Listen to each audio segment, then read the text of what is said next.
তার হয়েছে কে হয় সম্পর্কে, নাম কি, বয়স কত?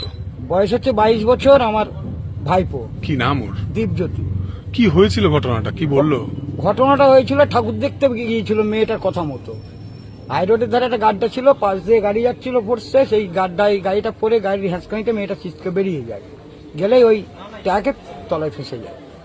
আর ঠাকুর দীপজ্যোতি- দেখতে যাচ্ছিল? হ্যাঁ, মেয়েটার সাথে পরিচয় হয় কি করে? ফেসবুকে। কবে পরিচয়, মানে কতদিনের সম্পর্ক? 17 দিন। 17 দিন। 17 দিনের। মেয়েটার বয়স কত? মেয়েটার বয়স তা আমরা ঠিক বলতে পারবো না কত বছর বয়স, আমরা কেউই জানি না। নাম জানেন? না, তারও নাম জানি না, মেয়েটা কবে এসেছিল ওর বাড়িতে? তাও বলতে পারবো না কবে এসছে। 17 দিনের পরিচয় এইটুকু জানি। আপনার ভাই বেটা কি করে? কে? ভাই বেটা? ভাইয়ের ছেলে ভাইপো, হুম। ও আর্মিতে কাজ করে। এই ছেলেটা আর্মিতে চাকরি করে? হ্যাঁ, মানে ওকে ছুটিতে এসেছিল? ছুটিতে। এখানে কোথায় থাকে? এখানে ওই তো হাবড়ায় ঘর ভাড়া থাকে ওর বাবা মা। বাবা মা? বাবা হচ্ছে তো, মাই হচ্ছে মানে সুগারের হাই প্রেসারের রুগী, বাবা হচ্ছে নার্ভের রুগী। ছুটিতে এসেছিল কবে? হ্যাঁ, ছুটিতে এসেছিল। কবে এসেছিল? তা বলতে পারবো না, এখানে কবে এসেছিল তা তো বলতে পারবো না। এমনি বাড়ি কোথায়? এমনি বাড়ি হচ্ছে আমাদের আদি বাড়ি হচ্ছে হাসনাবাদ। তো পালিয়ে গেল কেন? না, পালিয়েও যায়নি, তাহলে? ও ভয় খেয়ে গেছে। এও বাচ্চা ও বাচ্চা, চোখের সামনে এরকম একটা ঘটনা ঘটেছে, দৌড়ি তার মারে গিয়ে ডেকে নিয়ে এসছে। তার মা এসেও কোনো অ্যাম্বুলেন্সে তুলতে পারেনি। থানায় তো খবর দিতে পারে। হ্যাঁ, বাচ্চা মানুষ ভয়তে কি হয়, সচরাচর বাচ্চা মানুষ হলে সে তো ভয় খেয়েই যাবে, ঘাবড়িয়ে যাবে। চাকরি পেয়েছিল কবে? চাকরি পেয়েছিল ক বছর হলো চাকরি পেয়েছ? 3 বছর। কোথায় পোস্টিং ছিল? কোথায় ছিল পোস্টিং? আসামে। আসামে? আর্মিতে চাকরি করে আর্মিতে ছিল। না আসাম রাইফেলসে? না, তা বলতে না, আসাম আর্মিতে কাজ করে, এইটুকু জানি।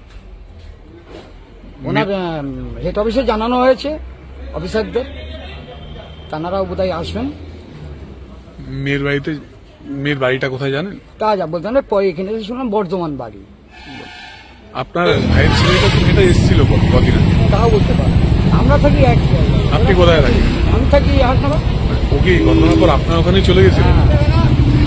ওখানে চলে গত কালকেই গিয়েছিল, গিয়ে ঘটনার কথা বলেছিল? ঘটনা করো বললো যে এরকম এরকম ঘটনা। আমরা লোকাল থানায় আসলে আমি চিৎকার চাকরি অনেক করেছি, আশপাশে কোনো লোক নেই যে ফোন করে- ঘটনা ঘটেছে যে কাউকে ডাকবে। করেছে আসছে। আমি রাস্তাকে ঘুরে আবার গাড়ি ঘোড়া আবার ওর উপর দিতে হবে, আমি রাস্তার সাইডে রেখে গিয়ে আমি দৌড়িয়ে গেছি মারে ডাকতে। মা এসেও একটা অ্যাম্বুলেন্স দাঁড় করলো, তাতেও নিল না। তারপরে আমরা ওখান থেকে চলে আসি, ভয়তে চলে আসি, যে কি হবে তার ঠিক নেই। মানে আপনাকে গিয়ে ঘটনার কথা বলেছিল? ঘটনা বলো।